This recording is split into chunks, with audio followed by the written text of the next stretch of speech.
Hello, it is the 6th week of the EdTech 300 class, and this is my 4th learning project post, although this is only my second video, for a good reason.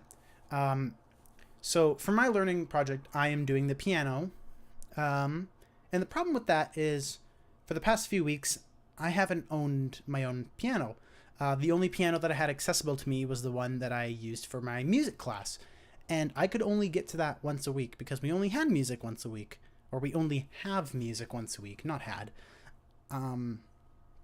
So it was kind of a struggle to, learn or practice further than what the pace of the music class was, which was kind of frustrating, especially because we have tests, kind of playing tests every week. So I had a significantly lower amount of practice time than I feel like most people there did, which was kind of frustrating. But now, over the weekend, I purchased this thing right here. This is a Samson Graphite 49. It's a 49 key keyboard, not a piano. There's a small difference between the two. A piano is its own kind of thing. So like if I go to a piano and you hit a key, you expect it to play a piano noise, obviously. The difference with this is that this is reliant on external software to be able to make noise. Right now, like the sound that you're hearing off this is coming from my computer. This keyboard has a USB port that once you plug it into your computer, and you can run it through programs to make sounds. So I have it running through a piano plugin right now, but the cool thing about it is I don't have to be running it through a piano program. I can run it through something like a drum program and make cool beats.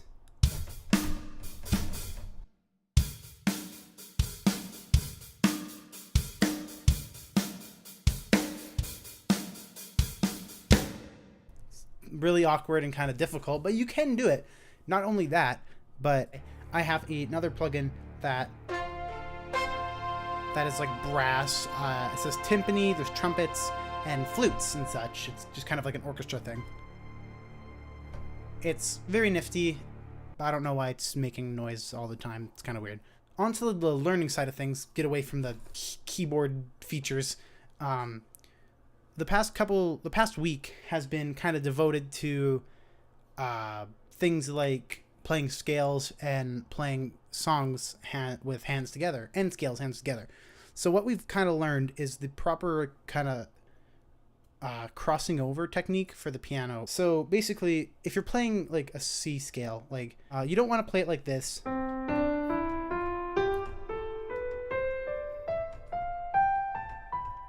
There's those jumps in between the notes once you run out of fingers and you got to move your hand. That's not too good sounding. So what you do is you cross, like say we play the first 3 notes, and then you cross over with your thumb to hit that note without it like cutting out. And then you can just keep doing that up the scale.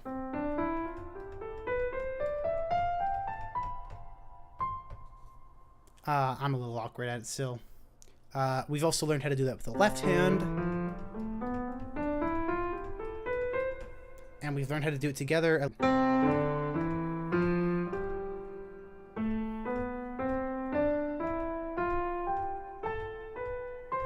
Even up's a little awkward, but I can do it, kind of. Yeah, basically playing stuff, hands together, knowing what to cross over and stuff. That's basically what we've been doing the past week. That's what the bulk of our learning has been. And that kind of wraps it up. The next week, I believe, we are learning a new piece, which involves kind of different time signatures and stuff. So it's not directly related to piano, it's more theory, but it still does help build up that piano skill once you get into the more complex piano pieces. So yeah, that's basically all. Until next week. So hopefully next week I'll have a good update that won't be me not knowing what to say. Oh wait, before I go, here's a little excerpt from piece that we've learned last week that we did for our playing test, and it's kind of neat.